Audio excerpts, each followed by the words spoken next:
نحمده ونصلي على رسوله الكريم اما بعد فاعوذ باللہ من الشیطان الرجیم بسم اللہ الرحمن الرحیم۔ شروع اللہ کے نام سے جو بڑا مہربان نہایت رحم کرنے والا ہے۔ محترم ناظرین، آج ہماری ویڈیو کا ٹاپک دعا کے بارے میں ہے۔ دعا کرتے وقت آپ کون سی غلطیاں کرتے ہیں جن کی وجہ سے آپ کی دعا قبول نہیں ہوتی؟ ویڈیو کو آخر تک لازمی دیکھیں اور دیکھیں آپ ان میں سے کوئی غلطی تو نہیں کر رہے جس کی وجہ سے آپ کی دعائیں قبول نہیں ہو رہی۔ ناظرین، دعا عاجزی، انکساری اور بے چارگی کے اظہار کو کہتے ہیں۔ عبادت کی اصل روح اللہ تعالیٰ کے سامنے اس کی قدرت و اطاعت، اپنائیت اور ذلت کا اظہار کرنا ہے۔ دعا کو عبادت کا مغز بھی کہا جاتا ہے۔ ہر عبادت کی طرح دعا بھی ایک عبادت ہے جس کو ادا کرنے کے لیے کسی وقت اور جگہ کی کوئی قید نہیں۔ یہ ہر جگہ ہر وقت کی جا سکتی ہے۔ دعا صرف اللہ تعالیٰ سے کی جائے، یہ اللہ پاک کا حق ہے۔ وہ کسی کو مایوس نہیں کرتا۔ کسی اور سے دعا کرنا شرک کے زمرے میں آتا ہے۔ دعا ان اہم عبادات میں سے ہے جن کا اللہ تعالیٰ نے اپنے بندوں کو حکم دیا ہے اور اللہ تعالیٰ نے دعا کی قبولیت کا وعدہ کیا ہے اور اسے عرض کرنے والوں کو وعید سنائی ہے۔ تمہارے رب نے کہا مجھے پکارو، میں تمہاری پکار کو ضرور قبول کروں گا۔ اللہ تعالیٰ کے ارشاد کا مفہوم ہے تمہارے رب نے کہا مجھ سے دعا کرو، میں تمہاری دعا قبول کروں گا۔ یقین مانو جو لوگ میری عبادت سے خود سری کرتے ہیں وہ ذلیل ہو کر جہنم میں جائیں گے۔ اللہ کے رسول کا فرمان ہے تمہارا پروردگار باحیا اور سخی ہے۔ جب اس کا بندہ اس کی جانب دونوں ہاتھوں کو اٹھاتا ہے تو اللہ تعالیٰ کو اس بات سے حیا آتی ہے کہ انہیں خالی ہاتھ لوٹائے۔ دعا عبودیت کی علامت ہے۔ اس کے وسیلے سے بندہ اللہ کی توجہ طلب کرتا ہے، اس سے مدد اور رحمت حاصل کرتا ہے، اس کے ذریعے وہ اپنی حاجت کی درخواست اور بے بسی کا اظہار کرتا ہے۔ چنانچہ ہمیں قرآن مجید کے آغاز میں بھی دعا ملی اور اختتام میں بھی دعا ملی۔ سورہ فاتحہ میں بندہ اللہ تعالیٰ کی تعریف کے ساتھ اس کے سامنے اپنی درخواست پیش کرتا ہے۔ دعا کی فضیلت کے بارے میں نبی کریم صلی اللہ علیہ وآلہ وسلم کا ارشاد ہے، دعا سراسر عبادت ہے۔ دعا اللہ تعالیٰ کے نزدیک تمام چیزوں سے بہتر ہے۔ حضرت ابو ہریرہ رضی اللہ تعالیٰ عنہ سے روایت ہے کہ نبی کریم صلی اللہ علیہ وآلہ وسلم نے فرمایا، کوئی چیز اللہ تعالیٰ کے نزدیک دعا سے بہتر نہیں۔ دعا سے مسلمانوں کے باہمی تعلقات استوار ہوتے ہیں۔ ارشاد باری تعالیٰ کا مفہوم ہے جو ان کے بعد آئیں گے وہ کہیں گے اے ہمارے پروردگار ہمیں بخش دے ہمارے ان بھائیوں کو بھی جو ہم سے پہلے ایمان لا چکے ہیں۔ نبی کریم صلی اللہ علیہ وآلہ وسلم نے ارشاد فرمایا، وہ چیزیں جو مرنے کے بعد میت سے جدا نہیں ہوتی ان میں سے ایک دعا بھی ہے۔ دعا ایسی عبادت ہے جس کے لیے نہ کوئی وقت متعین ہے نہ کوئی حالت۔ انسان کسی بھی وقت بلند آواز سے یا آہستہ آواز میں، سفر میں، صحت میں یا بیمار ہو، غرض کسی بھی حالت میں دعا کر سکتا ہے۔ سختی، آزمائش، مصیبت کے ازالے کے لیے دعا کا اہتمام کرنا چاہیے۔ حضرت ابراہیم علیہ السلام نے وطن سے ہجرت کرتے وقت فرمایا تھا، میں اپنے پروردگار سے دعا مانگ کر محروم نہیں رہوں گا۔ حضرت زکریا علیہ السلام نے فرمایا تھا، اے اللہ کبھی بھی تجھ سے دعا کر کے محروم نہیں رہا۔ اللہ تعالیٰ نے اپنے ان بندوں کی تعریف کی جو اس سے دعا کرتے ہیں۔ یہ لوگ نیک کاموں کی طرف جلدی کرتے تھے اور لالچ اور طمع، ڈر اور خوف سے پکارتے تھے، اس حال میں کہ انبیاء پر خشوع و خضوع کی کیفیت طاری ہوتی تھی۔ بندہ دعا سے اس عمل کا ثواب حاصل کر لیتا ہے جس کو اس نے انجام نہیں دیا۔ نبی پاک صلی اللہ علیہ وآلہ وسلم نے فرمایا، جس نے صادق دل کے ساتھ اللہ تعالیٰ سے شہادت کی تمنا کی، اللہ تعالیٰ نے اس کو شہیدوں کے درجے تک پہنچا دیا اگرچہ اس کی موت بستر پر ہوئی ہو۔ حضرت ابو ہریرہ رضی اللہ تعالیٰ عنہ فرماتے ہیں کہ رسول صلی اللہ علیہ وآلہ وسلم نے فرمایا، جو شخص اللہ تعالیٰ سے دعا نہیں مانگتا تو اللہ تعالیٰ اس سے ناراض ہوتے ہیں۔ حضرت ابو ہریرہ رضی اللہ تعالیٰ عنہ فرماتے ہیں، رسول صلی اللہ علیہ وآلہ وسلم نے فرمایا، 3 آدمیوں کی دعا قبول ہوتی ہے جس میں کوئی شک نہیں۔ نمبر 1 مظلوم کی دعا، نمبر 2 مسافر کی دعا، نمبر 3 والد کی دعا اپنے بیٹے کے حق میں۔ دعا کے آداب میں سے ہے کہ دعا کے قبول ہونے میں جلدی نہ کی جائے۔ حدیث شریف کا مفہوم ہے اللہ تعالیٰ 3 آدمیوں کی دعا کو قبول نہیں فرماتا، ایک وہ جو گناہ کی دعا مانگے، دوسرا وہ جو ایسی بات چاہے کہ اس میں قطع رحمی ہو، تیسرا وہ جو دعا کی قبولیت میں جلدی کرے۔ میں نے دعا مانگی تھی اب تک قبول کیوں نہیں ہوئی؟ جبکہ ہم میں سے اکثر لوگ یہی کہتے ہیں کہ ہم اتنی دعائیں مانگتے ہیں ہماری دعا قبول نہیں ہوتی۔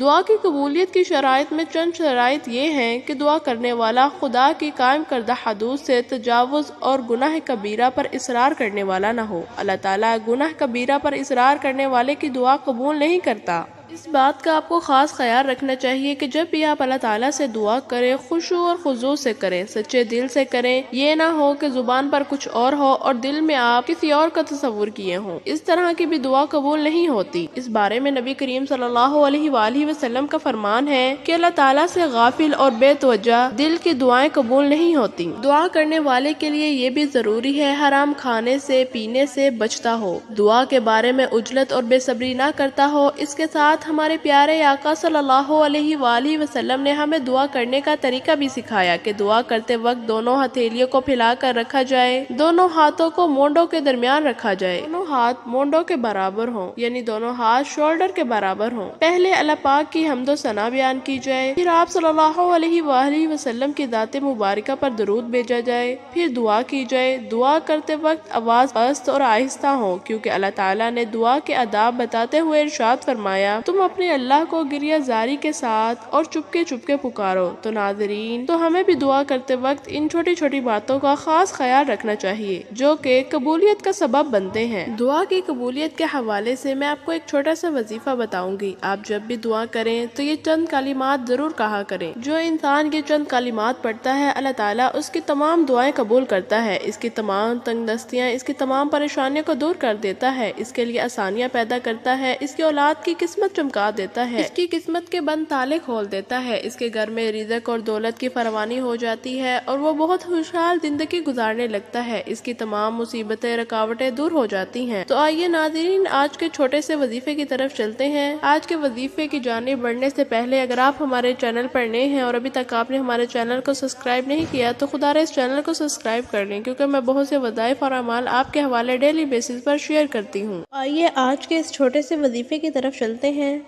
جب بھی آپ نماز پڑھیں، نماز پڑھنے کے بعد آپ دعا مانگنے کے لیے جیسے ہی ہاتھ اٹھائیں، آپ سب سے پہلے حضور اقدس صلی اللہ علیہ وآلہ وسلم کی ذات مبارکہ پر درود پاک پڑھیں گے۔ آپ درود کوئی سا بھی پڑھ سکتے ہیں، آپ کو جون سا بھی درود آتا ہے، کوئی چھوٹا یا درود ابراہیمی، آپ وہ پڑھ سکتے ہیں۔ آپ صلی اللہ علیہ وآلہ وسلم صلی اللہ علیہ نبی الامی جی یا آپ درود ابراہیمی پڑھ لیں۔ بہتر ہے آپ درود ابراہیمی پڑھیں کیونکہ اس کا بہت زیادہ اجر و ثواب ہے۔ ایک بار ثواب کی نیت کے ساتھ میرے ساتھ ضرور پڑھیں۔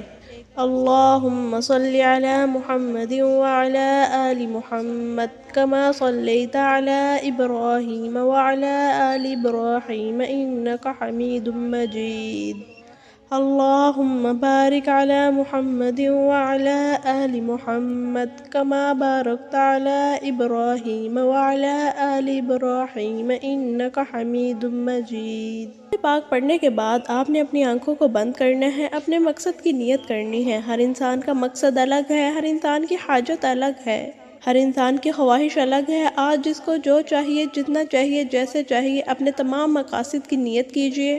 آپ کرائے کے مکان میں رہتے ہیں، اپنا ذاتی گھر چاہیے، گھر مانگ لیں، گاڑی چاہتے ہیں، گاڑی مانگ لیں، من پسند نوکری چاہیے، اس کے لیے پڑھ لیں، شادی کے لیے پڑھ لیں، قرض سے نجات کے لیے آپ کی جو بھی حاجت ہے آپ اس کو اپنے دل میں رکھیں، اپنے مقصد کی نیت کریں۔